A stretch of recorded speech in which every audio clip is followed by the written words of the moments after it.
Good morning students. आज के इस वीडियो में हम डीएनए रेप्लिकेशन के थर्ड स्टेप टर्मिनेशन के बारे में पढ़ेंगे। स्टूडेंट्स, आप इनके पहले वाले वीडियो में इलॉन्गेशन के बारे में पढ़े होंगे। जैसे कि जो डीएनए रेप्लिकेशन होते हैं उनके 3 स्टेप होते हैं, इनिशिएशन, इलॉन्गेशन और टर्मिनेशन। तो 2 स्टेप आप इनके पहले वाले वीडियो में पढ़े होंगे, जिनको इनिशिएशन हम अच्छे से एक्सप्लेन के साथ पढ़ाए थे। उसके बाद इलॉन्गेशन। अब थर्ड स्टेप होता है स्टूडेंट टर्मिनेशन। स्टूडेंट, टर्मिनेशन का जो मीनिंग होता है वो end of DNA replication. DNA replication stop होने के प्रोसेस को टर्मिनेट करना टर्मिनेशन कहते हैं। टर्मिनेशन जो स्टेप होता है डीएनए रेप्लिकेशन के, उसमें डीएनए का रेप्लिकेशन स्टॉप होता है। तो ये बातें हम कैसे, अभी ये सारी बातें पढ़ेंगे। स्टूडेंट, आप स्क्रीन पे देख रहे हैं कि डीएनए रेप्लिकेशन के इलॉन्गेशन स्टेप में, कि जैसे आप जो स्क्रीन पे एक फिगर देख रहे हैं उनको रेप्लिकेशन फॉर्क कहते हैं।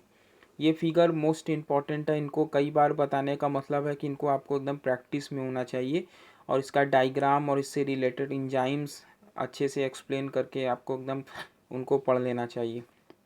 स्टूडेंट्स, आप स्क्रीन पे देख रहे हैं कि जो डीएनए का रेप्लिकेशन है वो सेमी कंजर्वेटिव है।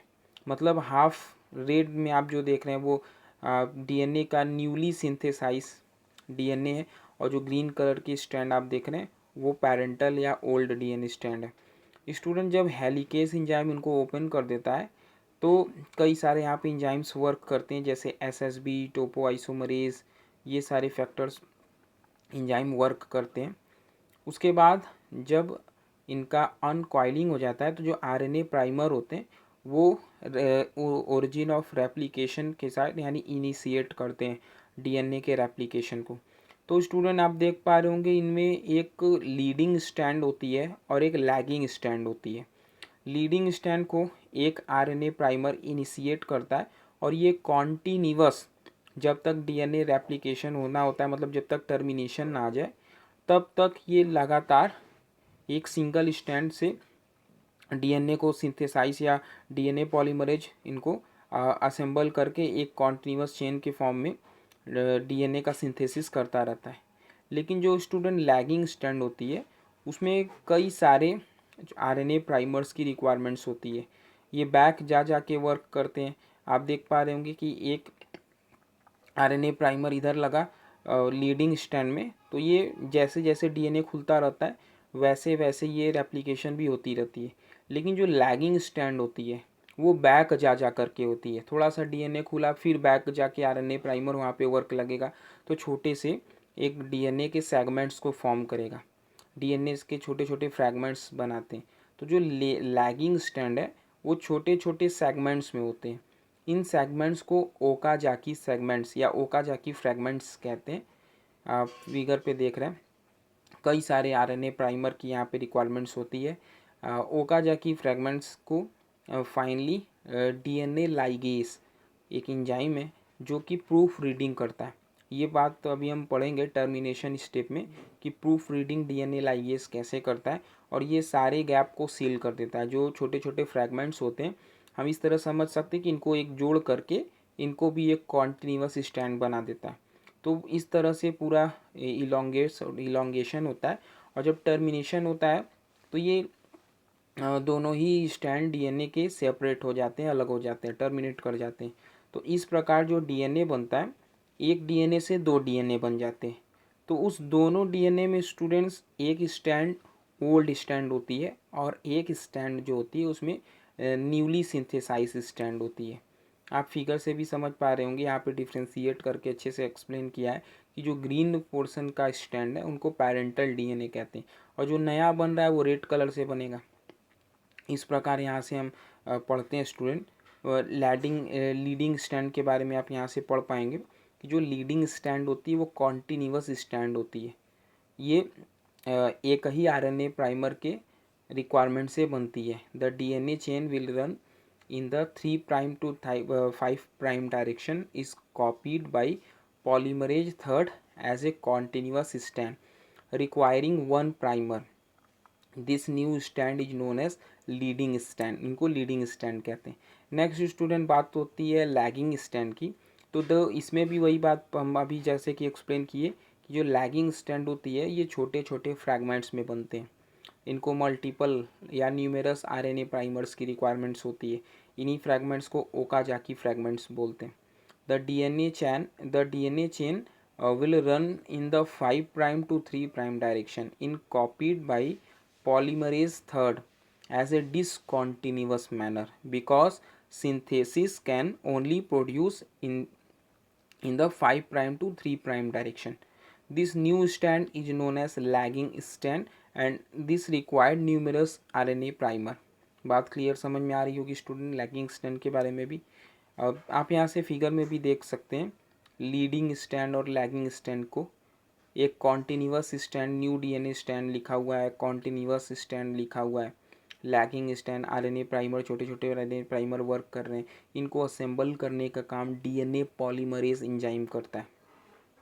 ओकाजाकी फ्रैगमेंट्स, इसको भी आप यहाँ से नोट कर सकते हैं कि as the replication fork moves on the lagging strand RNA primers are synthesized at specific intervals.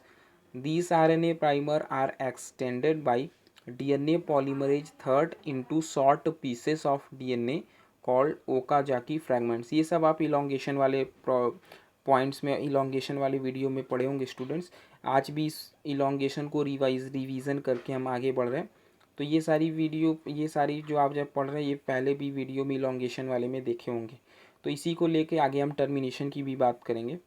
Okazaki fragments आप स्क्रीन पे स्टूडेंट देख पा रहे होंगे, ये भी आप पढ़ चुके हैं। यहाँ से ओकाजाकी फ्रैगमेंट्स किस तरह वर्क करते हैं, लैगिंग स्टैंड है, ये सब यहाँ से नोट कर सकते हैं। डीएनए पॉलीमरेज फर्स्ट, ये सारे फंक्शंस यहाँ पे लिखे हुए हैं, इनके बारे में भी आप इलोंगेशन वाले वीडियो में पढ़े होंगे। डीएनए लाइगेज, जिनको मॉलिकुलर गम कहते हैं, ये लैगिंग स्टैंड या ओकाजाकी फ्रैगमेंट्स को सीलिंग करते हैं और सील करके एक कॉन्टिन्यूअस स्टैंड बनाते हैं, इसलिए इनको कॉमन वर्ड में मॉलिकुलर गम भी कहते हैं। गमिंग का काम करते हैं, जोड़ने का काम करते हैं, सीलिंग का काम करते हैं। डीएनए लाइगेज के बारे में आप स्क्रीन पे यहाँ से नोट कर सकते हैं। ये सारे पॉइंट्स आप इलोंगेशन वाले में पढ़े होंगे स्टूडेंट्स। यहाँ से भी क्लियर कुछ समझ में आ रहा होगा आपको कि जो डीएनए लाइगेज है वो गमिंग कर रहा है, सीलिंग का वर्क कर रहा है। स्टूडेंट अब बात करते हैं टर्मिनेशन की। टर्मिनेशन का आप मीनिंग समझ पा रहे होंगे कि टर्मिनेशन का मीनिंग होता है कि डीएनए के रेप्लिकेशन को स्टॉप कर देना, टर्मिनेट कर देना। मतलब यहाँ टर्मिनेशन पोजीशन से डीएनए रेप्लिकेशन के दोनों स्टैंड सेपरेट हो जाते हैं और डीएनए रेप्लिकेशन स्टॉप हो जाता है। यहाँ से आप स्क्रीन पे नोट कर सकते हैं स्टूडेंट सारे पॉइंट्स को कि termination sequence, example TER, direct termination of replication at specific protein. Tire binding protein binds these sequences and prevent the helicase from further unwinding of DNA and facilitates the termination of replication. ये सारी बातें यहाँ से note कर लेंगे। Proof reading student बोलते हैं, जैसे डीएनए जब एक कॉन्टिन्यूअस चेन बना लेता है तो एक proof reading, DNA polymerase third proof reading के जैसे वर्क करते हैं। मतलब उसमें चेक करते हैं कि कहीं ऐसा तो नहीं है कि जो डीएनए रेप्लिकेशन के टाइम कोई मिसमैचिंग हो गया है, मिसमैचिंग नाइट्रोजनस बेस की पेयरिंग हो गई है, तो उसको करेक्ट करना, उनको ठीक करना प्रूफ रीडिंग का वर्क कहलाता है। जिसमें अगर छोटे से भी, अगर बहुत कम रेयर चांसेस होते हैं, लेकिन अगर मान लीजिए कोई मिसमैचिंग हुई है तो वहाँ पे म्यूटेशन, पॉइंट म्यूटेशन कॉज कराते हैं और ऐसे ही म्यूटेशन के लिए। तो यहाँ से आप सारे पॉइंट्स को नोट कर सकते हैं प्रूफ रीडिंग में। DNA is copied by DNA polymerase with highly fidelity accuracy, जिसको एक्यूरेसी भी बोलते हैं। Incorrect nucleotides are incorporated with a frequency of 108 to 1012 base pair.